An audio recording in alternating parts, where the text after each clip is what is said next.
Kabanata 931. Ang madla ay nagulat.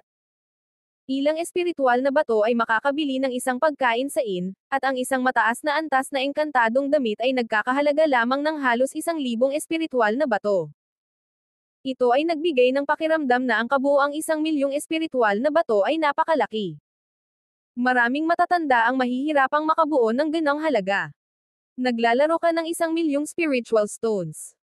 Napakalaki naman ng pastahan mo para lang sa kaunting pagyayabang. Habang umabot ang sarcastic na boses, nakita sina Alfie at Layla na magkasabay na naglalakad.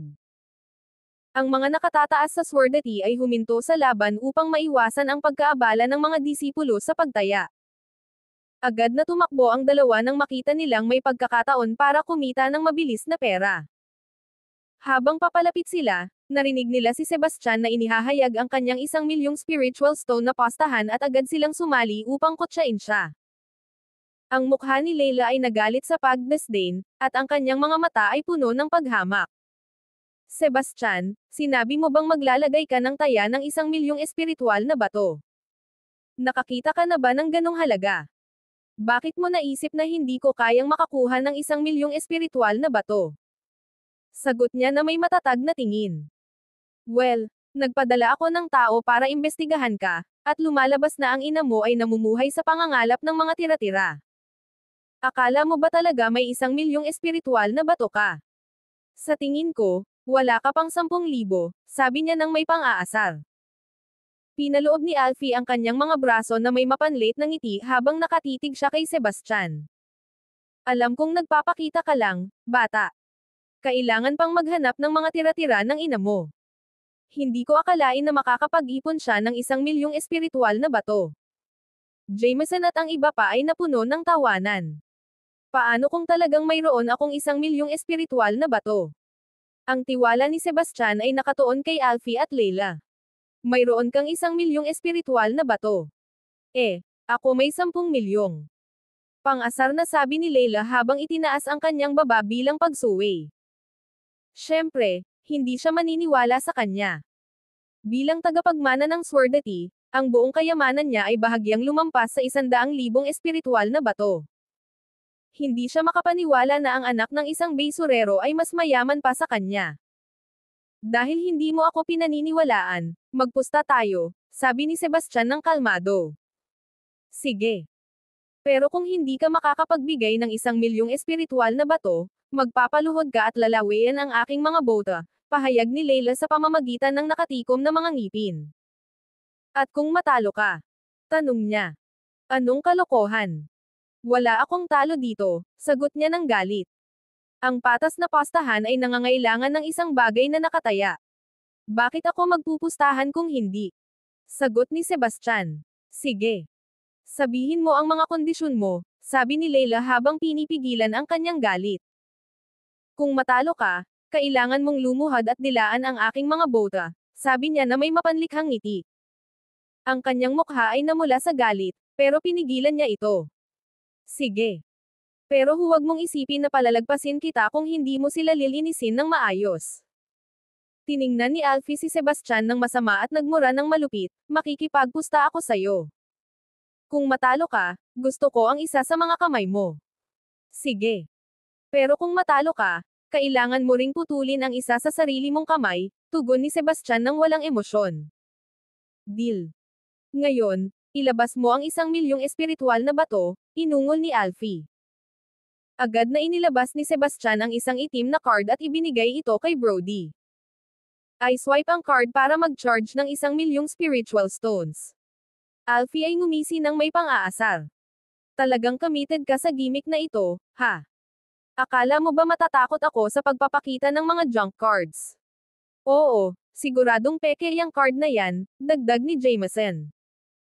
Nakita ko na ang mga spiritual card mula sa lahat ng pangunahing guild ng mga mangangalakal, at wala ni isa ang itim. Naging mapatla ang mukha ni Layla. Hindi, may itim na card.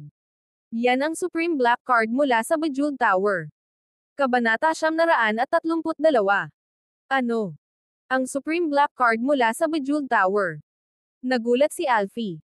Narinig lang niya ang tungkol sa mga card na ito pero hindi pa talaga siya nakakakita ng isa. Sumigaw siya, walang paraan. Paano magkakaroon ng Supreme Black Card ang isang taong walang pera tulad niya? Dapat pekeng-pekeng iyon. Ang kanyang ekspresyon ay puno ng kawalang paniniwala. Pagkatapos niyang magsalita, sinabi ni Brody, hindi, ang card ay tunay. Siya ang pinalad na anak ng Divinity's Chamber of Commerce at bihasa sa mga ganitong bagay. Kung sinabi niyang tunay ang card, tiyak na hindi ito peke. Pagkatapos, isang bulong-bulungan ng pagkamangha ang kumalat sa madla. Wow!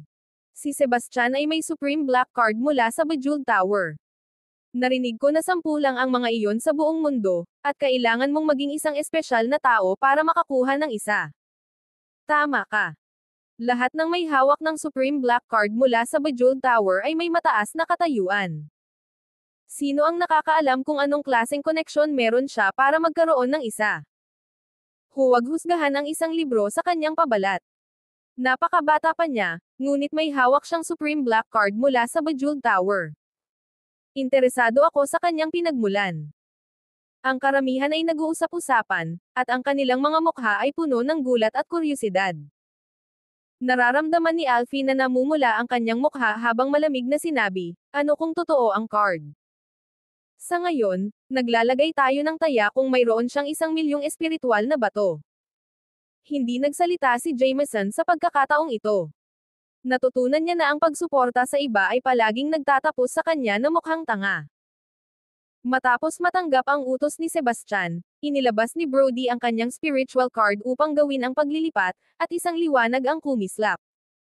Ang mga naruroon ay agad na naunawaan na ang ilaw ay nangangahulugang matagumpay ang transaksyon.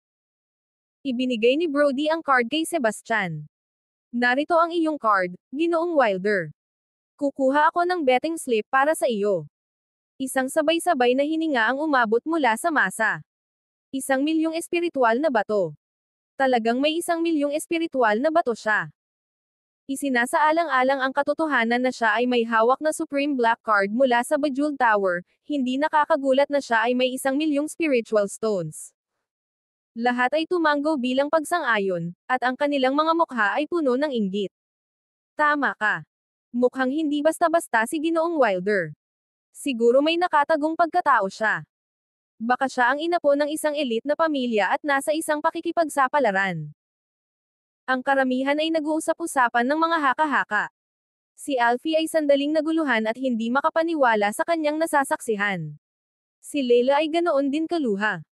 Ang kanyang mukha ay halo ng pagkabigla at hindi makapaniwala.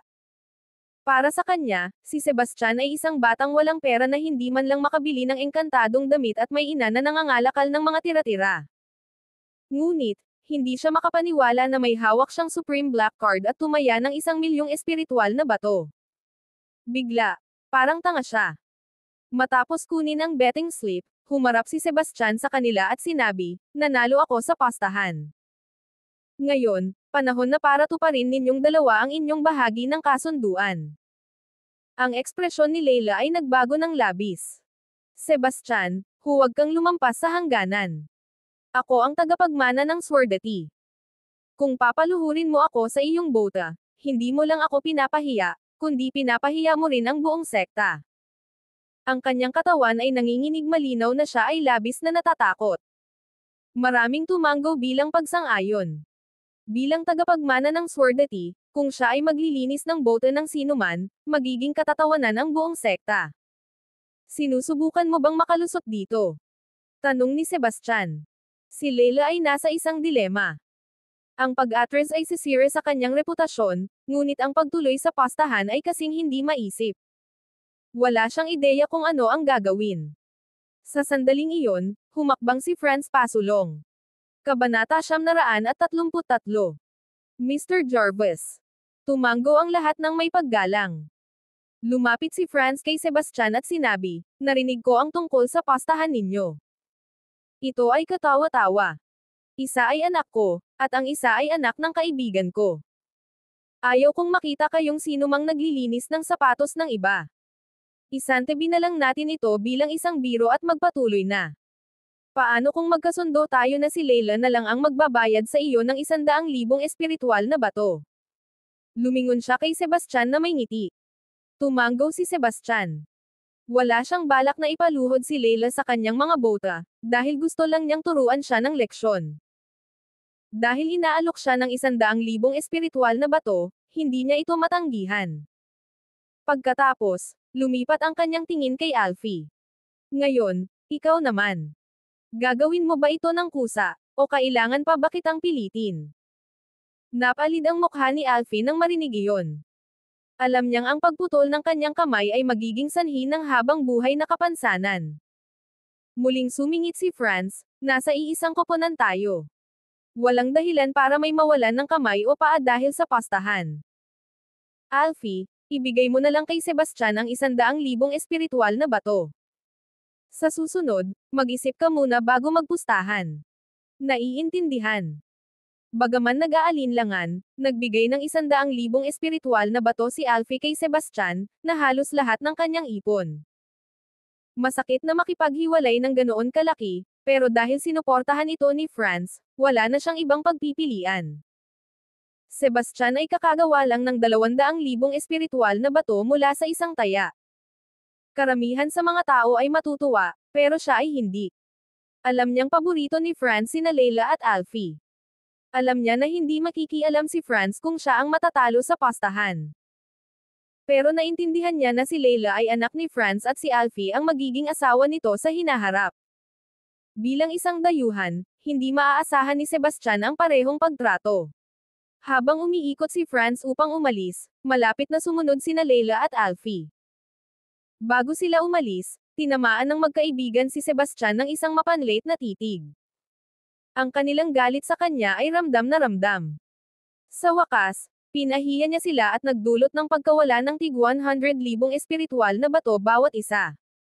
Ito ay isang utang na humihingi ng kabayaran. Congratulations, Mr. Wilder. Kumita ka ng 200,000 spiritual stones mula sa isang taya. Isang matinis na boses ang narinig habang lumalapit sa kanya si Phelan. Hindi inaasahan ni Sebastian na siya pa ang mag-uumpisa ng usapan sa kanya. Ginang. Linwood, nandito ka rin ba para tumaya? Tanong niya. Sa mga nakaraang araw, kapos ako sa pera at kailangan ko ng dagdag na kita, sagot niya habang tinitingnan ang mga pusta sa mesa. Uminit ang mga mata ni Brody nang makita niya si Phelan. Tinutukan niya siya ng tingin, nilunok ng mabigat habang tumatakam ang kanyang bibig at halos tumulo ang laway. Nahuli niya ang kanyang titig at nakaramdam siya ng hindi komportable. Hoy, taba. Dudukutin ko ang mga mata mo kung patuloy kang tititig sa akin ng ganyan. Nanginig siya sa kanyang mga salita. Sa wakas, natutunan niya ang kanyang leksyon sa mahirap na paraan kasama siya. Nagtataya ka ba sa sarili mong manalo, Ms. Linwood? Hindi. Pupusta ako kay Sebastian, sagot ni Phelan nang walang pakialam. Lahat ay nagulat. Naiintindihan nila kung bakit hindi tumaya si Phelan sa kanyang sarili, pero ang pagtaya kay Sebastian ay naguluhan sila. Talaga bang naniwala siya na kaya niyang talunin si Alfie? Ngumiti si Brody at nagtanong, magkano ang taya mo? 1,000,000 espiritual na bato. Sagot ni Phelan ng kalmado. Ang mga tao sa paligid ay napahinto sa gulat. Sino ba ang mag-aakalang napakayaman ni Phelan? Pero tingnan mo siya. Halata namang isa siyang tagapagmana mula sa isa sa mga kilalang pamilya na nandito para paunlarin ang kanyang mga kakayahan. Ang mga tingin ng lahat sa kanya ay puno ng paghanga. Sa wakas, siya ay parehong mayaman at maganda. Sino mang lalaking mapalad na mapapangasawa siya ay ituturing na mapalad. Pagkatapos kunin ang kanyang betting slip, tumingin si Phelan kay Sebastian at ng asar, umaasa akong mananalo ka. Kung matalo ka, wala akong matitira. Isang mapanlikhang ningning ang kumikislap sa kanyang mga mata. Kabanata 934. Baka may gusto sa akin si Phelan. Naisip ni Sebastian nang may pagkamakasarili. Matapos ang kalahating oras na pahinga, nagpatuloy ang laban. Nagkatagpo sina Phelan at Alfie sa plataporma. Ang atmosfera ay puno ng tensyon. Sa sandaling iyon, ang mga humuhuni ng hangin ay pinalibutan siya. Ang kanyang 4 na bituin na demigod na antas ng pagsasanay ay nagbigay daan sa kanyang figure na kumislap tulad ng isang mirage, na parang maaari siyang maglaho sa hangin anumang sandali. Ang mahabang espada ng pinakamataas na artifact sa kanyang kamay ay kumikislap ng asol na liwanag at naglalabas ng matalim, agresibong enerhiya. Sa kabaligtaran, si Alfie ay nanindigan na parang bundok. Ang kanyang metal-based na espiritual na enerhiya ay naglalabas mula sa kanya na parang isang hindi matibag na pader ng bakal habang ang kanyang mahabang espada ay kumikislap ng isang napakakinang na gintong liwanag.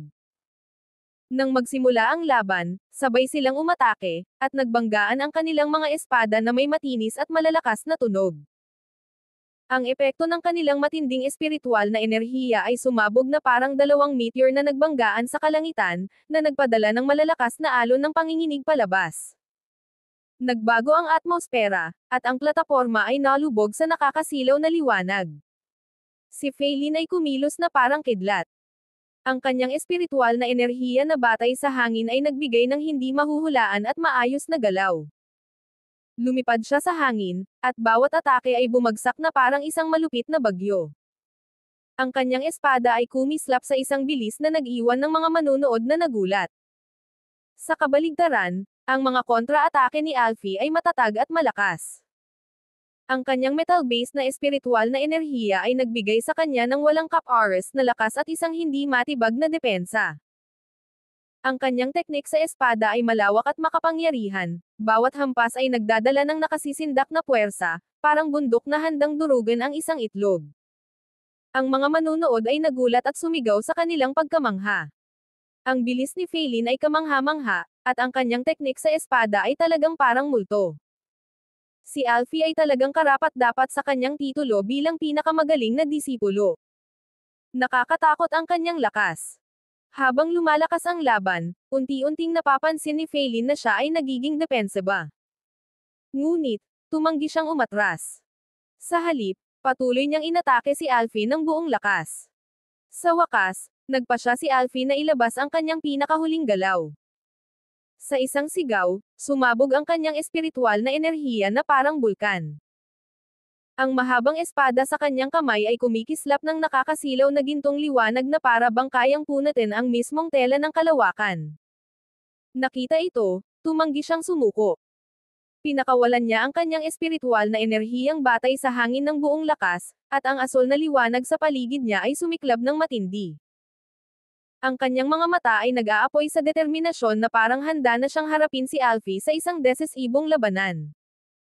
Ang dalawa ay nagpakawala ng kanilang pinakamalakas na mga teknik, at ang nakakatakot na salpukan ng kanilang mga espiritual na enerhiya ay yumanig sa buong plataporma. Grabe!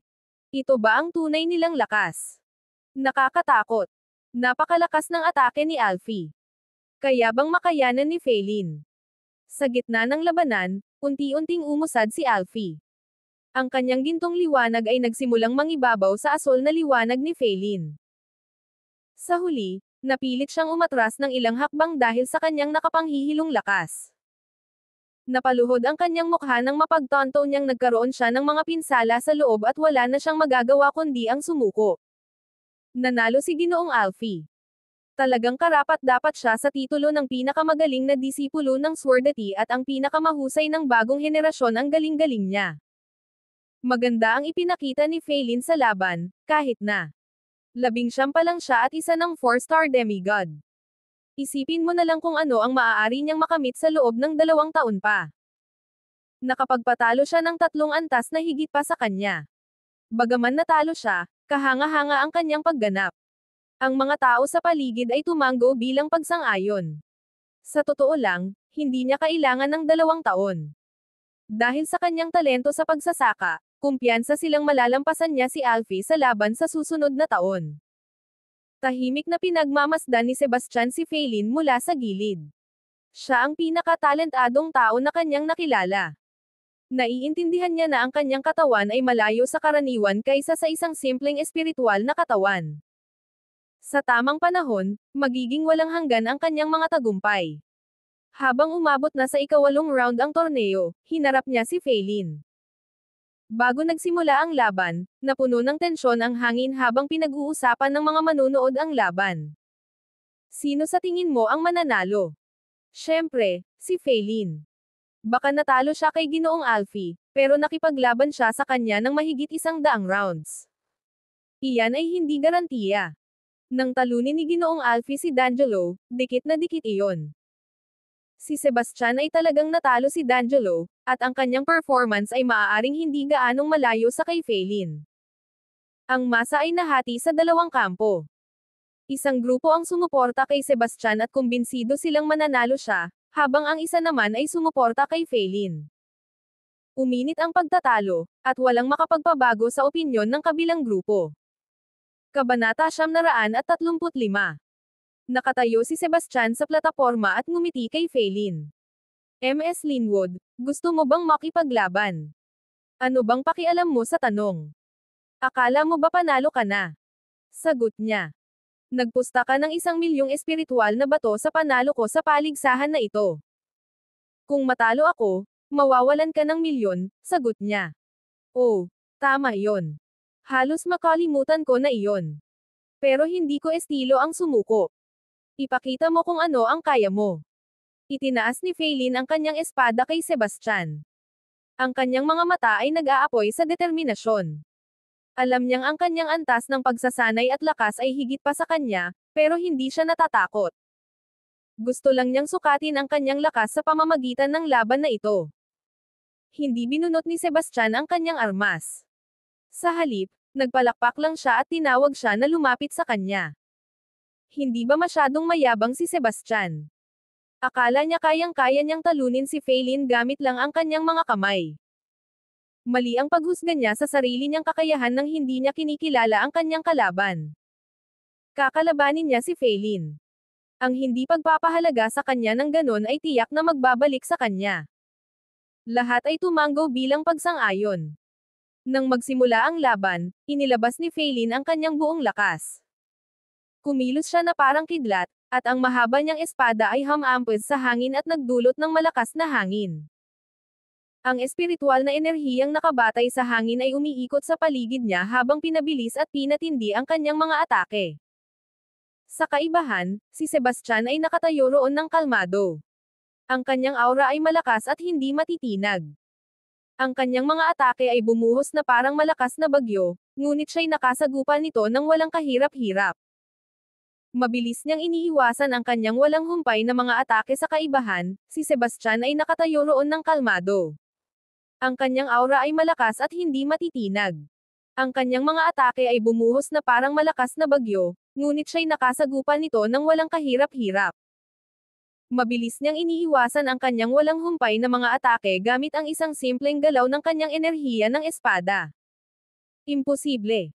Ganun ba talaga kalakas si Sebastian? Ang lakas niya ay hindi biro. Madali niyang pinigilan ang atake ni Feilin. Naiintindihan ko na. Tumaya siya ng 1,000,000 espiritual na bato kay Sebastian para manalo. Walang paraan na ibubuhos niya ang lahat. Kung natalo niya ito, mawawala ang kanyang pera. Ah, may katwiran ka. Hindi ko akalain na ganito pala ang magiging takbo. Pero wala namang halaga. Kahit pa itapon niya ang laban, kailangang harapin pa rin ni Sebastian si Ginoong Alfie. Matatalo pa rin siya sa huli, at ang 1,000,000 espiritual na bato niya ay parang wala na rin. Tama ka. Malakas si Sebastian, pero hindi pa rin siya makakapantay kay Ginoong Alfie. Ang mga tao sa paligid ay tumango bilang pagsang-ayon. Ang laban sa plataporma ay patuloy na naging matindi. Pinaikot-ikot ni Feilin ang kanyang mga teknik habang naghahanap siya ng butas sa depensa ni Sebastian, ngunit ang kanyang depensa ay parang pader na bakal. Ano man ang kanyang sinubukan, hindi niya mapasok ang kanyang mga depensa. Ang kanyang paghinga ay naging magaspang habang lumilipas ang oras, at unti-unting naubos ang kanyang lakas. Sa huli, nag-atubili siyang tumigil sa pag-atake at inamin, suko na ako. Wala akong laban sa iyo. Tumango siya, at ang dalawa ay bumaba sa plataporma. Ang tingin ni Alfie ay mabilis na lumipat sa pagitan ni na Sebastian at Feilin na may malungkot na ekspresyon. Sa kabila ng lahat, ang dalawa ay mga karibal niya. Siya ay isang kagandahan, at lihim siyang. Nangako na balang araw ay magiging kanya. Pero kailangang alisin si Sebastian. Ang ika-8 round ay mabilis na natapos, at malapit nang magsimula ang huling round. Ang round na ito ay nagbigay ng kasiyahan, lalo na sa dalawang pangunahing laban. Unang laban ay si Feilin laban kay D'Angelo. Pareho silang may 7 panalo at 1 talo, kung saan ang nagwagi ay nakakuha ng ikatlong pwesto. Sa isang labanan na puno ng tensyon, tinalo ni Feilin si D'Angelo at nakakuha ng malakas na palakpakan mula sa mga tao. At ngayon, para sa huling laban Sebastian laban kay Alfie. Anunsyo ni Cadmus sa isang malakas na boses. Kabanata 936. Nagsimula na ang huling laban, at lahat ay nanonood ng may pananabik. Sebastian, maglakas loob ka bang makipaglaban sa akin sa himpapawid? Galit na tanong ni Alfie. Bakit hindi ko gagawin? Sagot ni Sebastian. Ang dalawa ay lumipad sa hangin. Huminto sila higit sa 30 talampakan sa itaas ng lupa at tumayo ng mga 10 talampakan ang layo sa isa't isa. Ang mga mata ni Alfie ay kumikislap ng malamig, ang galit kay Sebastian ay nag-aapoy na parang apoy. Mahigpit niyang hinawakan ang kanyang espada habang pinapadaloy ang espiritual na enerhiyang batay sa metal dito. Ang sandata ay kumikislap ng nakakatakot at nagpadala ng panginginig sa mga nanood. Sa kabaligtaran, hawak ni Sebastian ang kanyang mahabang espada ng may kalmadong awtoridad.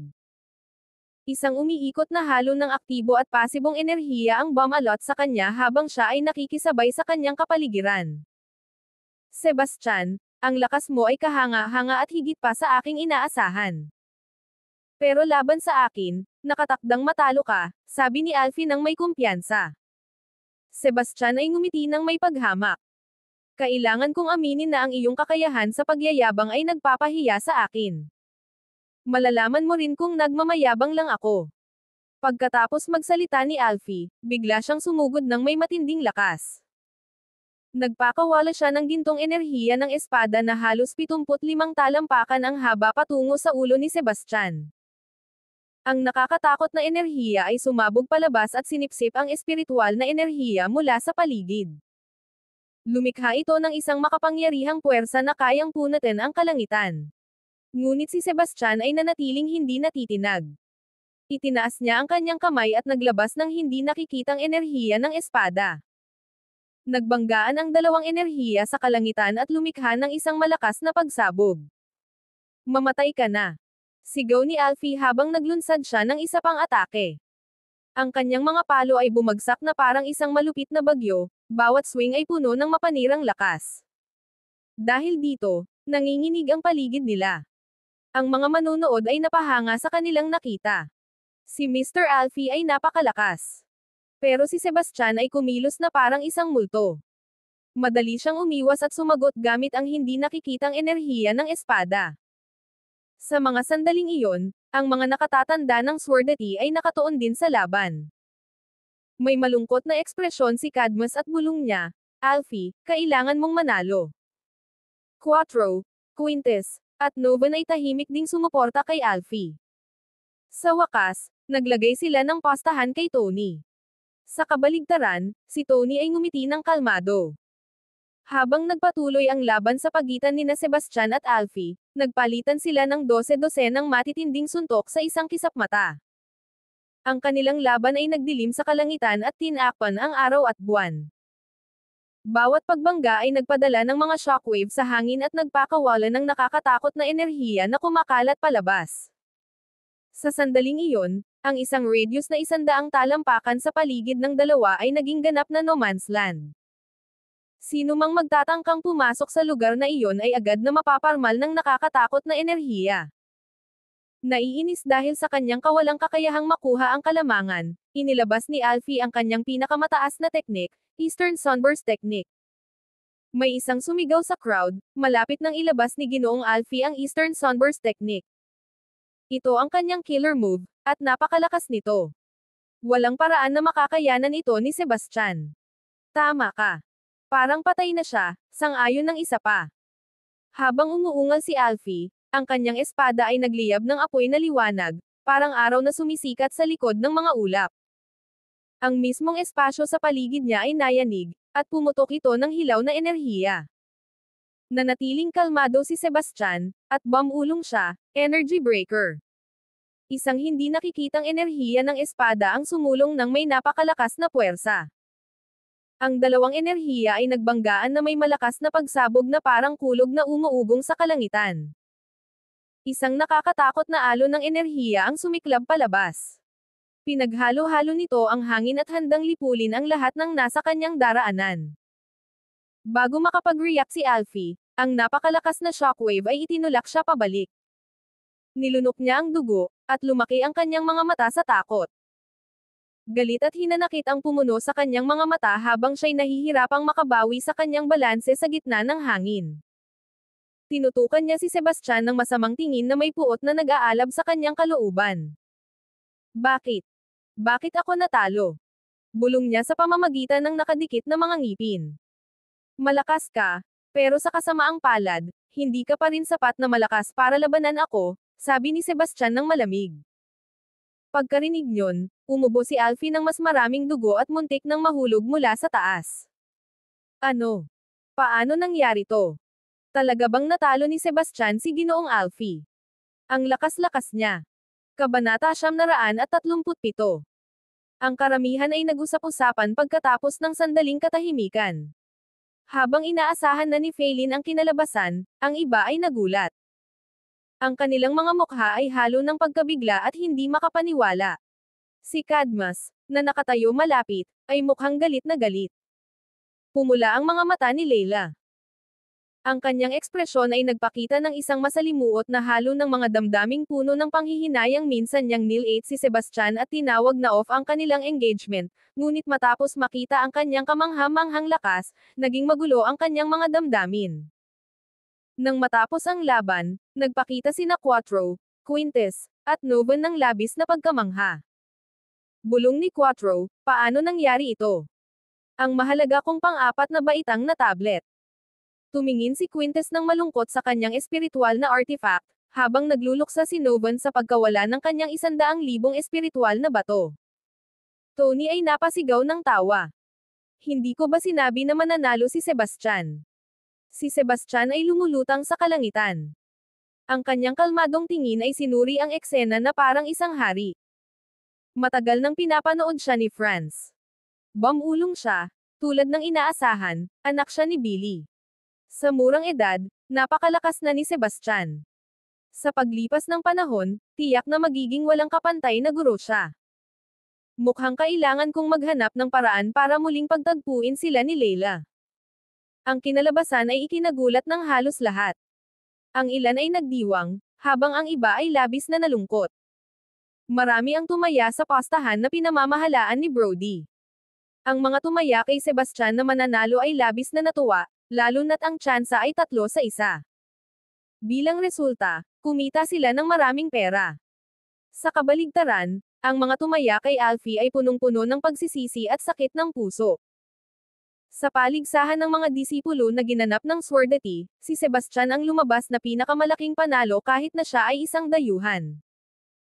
Hindi lamang niya nakuha ang titulo ng torneo at nanalo ng pangunahing premyo, kundi nanalo rin siya ng 200,000 espiritual na bato mula sa kanyang pastahan kay Layla at Alfie.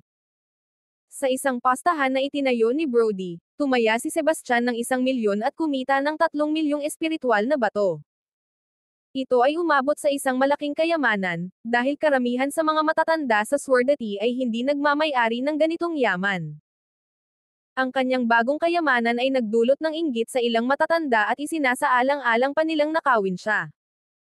Ang ilan sa mga babaeng disipulo ay tumingin sa kanya na may inggit sa kanilang mga mata. Hindi lamang siya gwapo at makapangyarihan kundi mayaman din. Hindi nila maiwasang mangarap kung gaano kasaya ang maging kanyang babae. Si Feilin ay isa rin sa mga pinakamalaking nagwagi. Kumita siya ng 3,000,000 espiritual na bato sa pastahan na itinayo ni Brody at nakakuha ng 3 pwesto sa kanyang unang torneo. Maging si Tony ay natuwa din. Nanalo siya ng 3 bote ng pang-4 na antas na mga pil mula sa kanyang pastahan kay Quattro, isang espiritual na artifact mula sa kanyang pastahan kay Quintes, at 100,000 espiritual na bato mula sa kanyang pastahan kay Novan. Tony ay sobrang saya na hindi niya mapigil ang ngumiti. Natapos na ang torneo, at sa wakas ay inilabas na ang listahan ng nangungunang 10. Sa unang pwesto si Sebastian Wilder. Si Alfie Hughes ay nasa pangalawang pwesto, at si Faylene Linwood ay nasa pangatlong pwesto. Ang ika-4 na pwesto ay napunta kay D'Angelo Rogers, habang si Layla Jarvis ay nasa ika-5 pwesto. Ang ika-6 na pwesto ay napunta kay Zer Burks, at si Houston Wright ay nasa ika-7 pwesto. Si Drew Tantem ay pumangalawa, at si Jaden Lowery ay pumangatlo, at sa wakas, sa ika-10 pwesto si George Bauer. Bago nagsimula ang torneo, maraming mga hula, pero wala ni isa ang tama. Ito ay dahil sa pambihirang talento ng mga kalahok, sina Sebastian at Faylene. Sa lahat ng mga hula, wala sa dalawa na ito ang nakalista sa top 10. Gayunpaman, ang isa ay nag-uwi ng unang pwesto habang ang isa naman ay pumangatlo. Ang inaasahang tatlong nangunguna ay sina Alfie, D'Angelo, at Layla, pero nauwi sila sa pangalawa, pang-4, at pang-5. Sunod ay ang seremonya ng pagbibigay ng gantimpala. Bilang kampyon, natanggap ni Sebastian ang pinakamaraming gantimpala, isang mataas na antas na engkantadong damit, isang pure essence pill, 100,000 espiritual na bato, isang singsing na imbakan ng espasyo, at ang pribilehiyo na makapasok sa ipinagbabawal na lugar. Hindi siya gaanong interesado sa mga unang gantimpala, ngunit sabik na siyang makapasok sa ipinagbabawal na lupa. Pagkatapos ay inihayag ni Franz ang pagtatapos ng torneo at na ang pasukan ng ipinagbabawal na lupa ng Swordati ay magbubukas sa loob ng 3 araw. Kabanata 938. Katatapos lang bumalik ni Sebastian sa bahay nang sumunod sa kanya si Franz. Ginoong Jarvis, ano ang dahilan ng pagpunta ninyo rito? Tanong niya, nagulat. May bahid ng pag-usisa ang kanyang mga mata habang tinitingnan niya si Franz. Gusto ko sanang makipag-usap sa iyo, sagot ni Franz na may ngiting puno ng init. Si Sebastian ay pinapasok siya at binigyan siya ng isang basong tubig. Tumingin si Franz sa kanya bago sinabi, mukha kang katulad ng iyong ama noong kasing edad mo siya. Paano kayo nagkakilala ng aking ama? Tanong ni Sebastian na may pag-usisa, at nag-isip siya tungkol sa layunin ni Franz. Pinawi ni Franz ang kanyang seryosong ekspresyon at sumagot, ilang taon na ang nakalipas, tumatakbo ako mula sa ilang kaaway. Kebaligtaran, nadadaan si iyong ama at iniligtas ang aking buhay. Ganon kami naging magkaibigan. Gusto ni Sebastian na malaman pa ang tungkol sa kanyang ama. Pero hindi alam ni Franz ang marami, lalo na tungkol sa background ni Billy. Sa pamamagitan ng paraan, gusto kong humingi ng tawad sa ngalan ni Layla. Siya lang ang anak kong babae, at pinabayaan ko siya mula pagkabata. Medyo matigas ang ulo niya, pero may mabuti siyang puso. Sana maging mas mapag-pa-verbua ka sa kanya, seryosong sinabi ni Franz. May mga pagkakamali rin ako. Hindi ko dapat pinunit ng publiko ang kasunduan sa kasal at pinahiya siya. Ayusin na lang natin ito. Mukhang nagdadalamati si Sebastian. Nagpatuloy si Franz, inayos ng iyong ama at ako ang kasal na ito, kaya nais kong pag-isipan mo ulit. Ginoong Jarvis, itigil na natin ang kasal, ang isang relasyon na walang kapwa-damdamin ay hindi uunlad. Siya ay umiibig kay Alfie, at taos-puso ko silang binabati, sabi ni Sebastian. Sebastian, hindi niya naisip kung gaano ka kahanga-hanga, kaya minamalot niya ang halaga mo. Sana maintindihan mi iyon, sagot ni Franz na walang magawa. Idinagdag niya, pero ang kasal ay inayos ng iyong ama at ako, kaya hindi ito basta-basta maaalis. Plano kong magdaos ng kasal para sa inyong dalawa upang makasal kayo sa lalong madaling panahon. Maaaring hindi mo alam ito, pero kasama na siya ni Alfie, sabi ni Sebastian. Hindi yan totoo. Sino ang nagsabi sa'yo niyan? Tanong ni Franz nang may pangangailangan. Sabi niya mismo sa akin. Kaya, kalimutan na natin ang engagement. Pero, ituturing ko pa rin siyang parang kapatid, sagot ni Sebastian. Sige na nga. Pumasok tayo sa pinagbabawal na lupa sa loob ng 3 araw. Delikado doon, kaya siguraduhing maghanda ng mabuti. Mukhang nadismaya si Franz at umalis. Samantala, unti-unting pinatatatag ni Alfie ang kanyang panloob na enerhiya sa palasyo. Hindi naman malubha ang kanyang mga sugat, at pagkatapos uminom ng gamot at magpahinga ng kalahating oras, siya ay ganap ng gumaling. Ayos ka lang ba, Alfie? Tanong ni Cadmus na may pag-aalala. Ayos lang ako. Malungkot ang ekspresyon ni Alfie. Bilang pangunahing disipulo ng Swordati at ang pinakamahusay sa nakababatang henerasyon, ang pagkatalo kay Sebastian sa torneo ay nagalit sa kanya. Naramdaman ni Cadmus ang kaguluhan ni Alfie at sinabi, "Naiintindihan ko kung ano ang nararamdaman mo. Pero tandaan mo, ang isang pagkatalo ay hindi naglalarawan sa iyo. Madali ang naging daan mo nitong mga taon, at marahil ay naging mayabang ka na. Ang pagkatalong ito ay maaaring maging mahalagang aral. Matuto mula rito at bumalik na mas malakas." Tumanggaw si Alfie. "Lolo, gagawin ko. Kapag naabot ko na ang 8 bituin na demigod na antas, papatayin ko si Sebastian at ibabalik ang aking dangal." "Huwag mo siyang maliitin," babala ni Cadmus. "Si Sebastian ay hindi kasing simple ng kanyang hitsura. Pinaghihinalaan kong hindi pa siya naglaban ng buong lakas niya ngayon. Baka hindi ka pa niya kapantay kahit na umabot ka sa 8 bituing demigod na antas." "Ano?" Napaatras si Alfie. Akala niya na si Sebastian ay bahagyang mas malakas lamang kaysa sa kanya.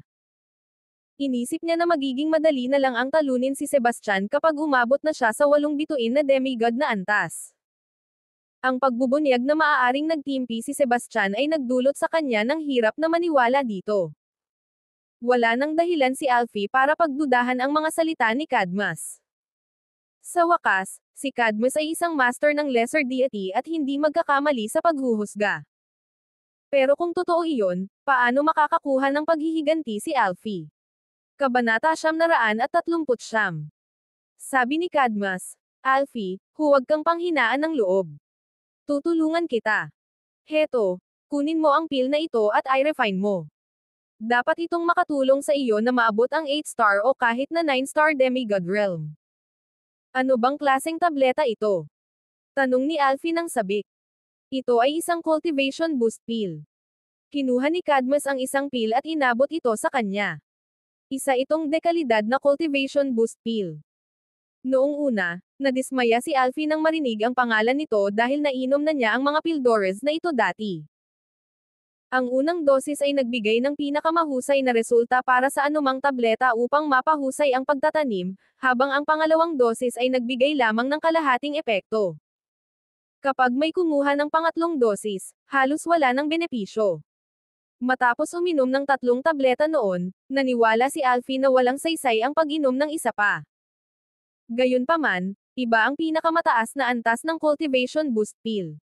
Sa mas mataas na kalidad, ang enerhiya na nilalaman sa pill ay naging mas purong, at ang mga epekto nito ay naging mas malakas.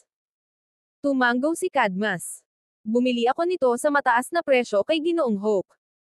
Ang mga epekto ng 7-stripe cultivation boost pill ay halos katumbas ng isang pill na pang-5 antas. Dapat nitong mapabuti ang iyong cultivation base ng isang maliit na antas." "Salamat, Lolo." Sobrang saya ni Alfie. Kinuha niya ang tableta at nagmadaling umalis upang magtago. Nag-isip si Sebastian sandali at nagpasya na alamin pa ang tungkol sa ipinagbabawal na lupa, kaya't binisita niya si Tony. Pagkakita sa kanya, sinalubong siya ni Tony ng may kasiyahan. "Sebastian, congratulations sa iyong tagumpay." Sabi niya na may malawak na ngiti. "Ginoong Hoke, dumating ako upang itanong sa iyo tungkol sa ipinagbabawal na lupa." Ipinaliwanag ni Sebastian ang dahilan ng kanyang pagbisita. "Mag-usap tayo," sagot ni Tony. Pagkaupo, naglabas siya ng isang bote ng dekalidad na alak. Ang dalawa ay nag-enjoy sa alak habang sinimulan niyang ipaliwanag ang sitwasyon tungkol sa ipinagbabawal na lupa. Ang pinagbabawal na lupa ng Swordati ay nasa kalapit na tuktok. Mga 800 taon na ang nakalipas, ang aming sekta ay nagluwal ng isang pambihirang talento na kayang mag-aral ng napakabilis. Ngunit siya ay naligaw ng landas matapos lihim na matutunan ang mga pinagbabawal na teknik at nagsimulang pumatay ng sino mang makita. Ang pinuno ng sekta noong panahong iyon, kasama ang ilang matatanda, ay naglaan ng napakalaking pagsisikap upang silyuhan siya sa tuktok na iyon. Nagtayo sila ng maraming hadlang at balakid. Mula noon, ito ay itinuturing na isang ipinagbabawal na lugar. "Ano ang ipinagbabawal na teknik?" tanong ni Sebastian nang may pag-usisa habang iniaabot kay Tony ang isang vial. Binuksan ito ni Tony at natagpuan ang isang dekalidad na Titan Essence pill sa loob.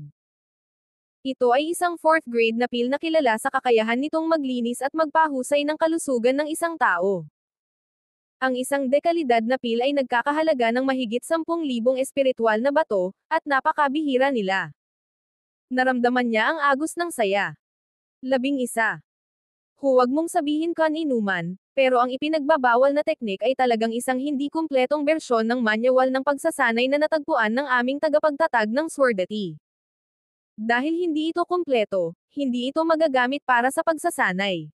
Sa halip, ang kasalukuyang mga pamamaraan ng pagtatanim ay binuo batay dito. Gayunpaman, 800 taon na ang nakalipas, ang bihirang talento na iyon ay ninakaw ang ipinagbabawal na teknik at pinilit ang kanyang sarili na paunlarin ito. Nakakuha siya ng hindi kapani-paniwalang lakas, pero mabilis siyang nalugmok sa kabaliwan. At nasaan na ang teknik ngayon? Tanong ni Sebastian, nailantriga siya. Nawala ito kasama niya. Malamang nandyan pa rin ito sa pinagbabawal na lugar, sagot ni Tony. Nasubukan mo na bang kunin ang mga ipinagbabawal na teknik? Tanong ni Sebastian, naguguluhan. Sabi ni Tony, syempre mayroon tayo. Gayunpaman, kahit na ang bihirang talento na iyon ay nakatago sa pinagbabawal na lugar, naglagay siya ng isang makapangyarihang hadlang sa loob. Sino mang pumasok ay magkakaroon ng kanilang cultivation base na mapipigilan sa 1-star demigod realm. Ang mga teknik ay matatagpuan sa gitnang bahagi ng hadlang, kung saan mayroong isang pagbuo ng pagpatay. Ang mga sumubok pumasok ay lahat namatay. Oh, at hayaan mong ipaalam ko sa iyo. Huwag mong isipin na subukan ang mga ipinagbabawal na teknik. Kung hindi, mamamatay ka sa killing formation. Naramdaman ni Sebastian ang panginginig sa kanyang gulugod sa babalang ito. So, ano ang tsansa natin na makapasok sa ipinagbabawal na lupa? Sumagot si Tony, ang bihirang talento na iyon ay nagtataglay ng kayamanan na kilala bilang Chimes Tower. Kabanata 940. Chimes Tower. Ano yun? Tanong ni Sebastian. Ito ay isang bihira at makapangyarihang kayamanan, ipinaliwanag ni Tony. Kapag nasa loob ng Chimes Tower, ang oras ay dumadaloy ng 3 beses na mas mabilis kaysa sa labas. Kaya, ang isang araw sa labas ng mundo ay parang 3 araw sa loob. Ang tore ay naglalabas din ng mga combat pixies na naglalaman ng purong enerhiya. Pagkatapos mong patayin sila, maaari mong kainin at pinuhin ang kanilang asensya. Ito ay magpapalakas ng iyong pundasyon ng pagsasanay at magpapatibay ng iyong katatagan sa isip. Ang Chimes Tower ay may 3 palapag at puno ng mga combat pixies. Ang unang palapag ay tahanan ng pinakamahihina sa kanila, at sila ay mga 1-star demigod. Pag-akyat sa ikalawang palapag, makakaharap mo ang mga demigod na may 2 bituin, at sa ikatlong palapag, makikita mo ang mga demigod na may 3 bituin. Lalapit sila sa iyo ng walang tigil, kaya maghanda ka at manatiling alerto kapag pumasok ka. Salamat sa iyong gabay, Ginoong Hope, ipinahayag ni Sebastian ang kanyang pasasalamat. Matapos marinig ang paliwanag ni Tony, sigurado siya na ang mga ipinagbabawal na teknik na binanggit nito ay ang ika-4 na yugto ng Eternal Rebirth Codex na kanyang hinahanap. Ang Chimes Tower ay katulad ng Mayhem Tower ni Lazarus. Habang nauunawaan niya na ang Mayhem Tower ay maaaring magbago ng daloy ng oras, nananatili siyang hindi alam ang tungkol sa iba pang mga kapangyarihan nito. Sa isang kisap mata, 3 araw na ang lumipas. Nang umagang iyon, nagtipon-tipon ang 10 pinakamahusay na kalahok sa ring ng labanan dahil iyon ang araw na papasok sila sa pinagbabawal na lupa. Nang dumating si Sebastian, naramdaman niya ang intensyong pagpatay na nakatuon ng direkta sa kanya. Tumangala siya upang salubungin ang titig ni Alfie. Hindi pinansin ni Alfie na lumihis ng tingin. Sa halip, ang kanyang mga mata ay tumitig sa kanya na may matalim at nagyayelong kinang. Pinili ni Sebastian na huwag pansinin siya. Ang kanyang prioridad ay pumasok sa ipinagbabawal na lupa at hanapin ang ika-4 na yugto. Pag nakuha niya ito, naniwala siyang makakaakyat siya sa Lesser Deity Realm. Ang kanyang lakas ay lalago ng exponential sa puntong iyon, at sa wakas ay makikilala siya bilang isang tunay na makapangyarihan. Di nagtagal, dumating si Franz at tinawag ang 2 mahiwagang crane. Ang grupo ay umakyat sa mga likod ng mga crane at naglakbay patungo sa kalapit na tuktok. Si Sebastian at ang kanyang grupo na mahigit 10 tao ay nakatayo sa mga likod ng mga mahiwagang uwak. Habang sila'y lumalapit, unti-unting lumilitaw ang bundok. Ang tuktok ay tumataas ng mataas sa mga ulap. Ito ay nababalot ng ulap tulad ng isang mahiwagang bundok mula sa isang sinaunang kwento. Ang magaspang na lupain nito ay kahanga-hanga at nakakatakot habang naglalabas ito ng pakiramdam ng sinaunang kapangyarihan. Sa tuktok, isang mahina at kumikislap na hadlang ang kumikilos na parang isang translucent na pader na bumabalot sa buong bundok. Ang hadlang na ito ay kumikislap ng malambot na liwanag na parang nagbabantay ng isang matagal nang nakatagong lihim. Ang mga depensa ng bundok ay tila halos ethereal, parang mga invisible na sinulid na humahabi sa buong tuktok. Paminsan-minsan, may isang sinag ng liwanag na kumikislap bilang babala sa mga manlulusob tungkol sa mga panganib sa hinaharap. Sa paanan ng bundok, isang siksik na gubat ang umusbong. Naglalabas ito ng isang aura ng misteryo na pumipigil kahit sa pinakamatatapang na kaluluwa na pumasok. Nakatagong sa loob ay walang katapusang hindi alam na panganib at pagkakataon. Sa ilalim ng sikat ng araw, ang buong bundok ay nagpakita ng kakaibang hanay ng mga kulay. Ito'y kumikislap ng gintong liwanag sa isang sandali at napapalibutan ng lilang ulap sa susunod na tila nagtataglay ng walang katapusang imbakan ng mahiwagang kapangyarihan. Lahat ay tila nababalot ng misteryo at alindog. Nagbigay ito ng pakiramdam ng kuryosidad at pananabik kay Sebastian at sa iba pa. Pagdating sa paanan ng bundok, tumalon ang grupo mula sa likod ng Inga mahiwagang uwak. Franz humarap sa lahat. Marahil may ideya ka na tungkol sa ipinagbabawal na lupa. Ngunit kailangan kong ipaalala sa layo na habang puno ito ng mga pagkakataon, nagdadala rin ito ng malaking panganib. Isang saglit na kapabayaan ay maaaring magdulot ng layong kamatayan. Kung may sino man ang natatakot, ngayon na ang tamang oras upang umatras. Hindi siya nagmamalabis. May mga disipulo na pumasok sa ipinagbabawal na lupa at hindi na bumalik. Sa isang pagkakataon, kalahati sa kanila ay hindi nakabalik. Gayunpaman, walang sino man ang kailanman piniling umatras. Ang mga pagkakataon sa loob ng ipinagbabawal na lupa ay masyadong kaakit-akit. Sino mang nakabalik ng buhay ay karaniwang nakakaranas ng malaking pagtaas sa kanilang lakas.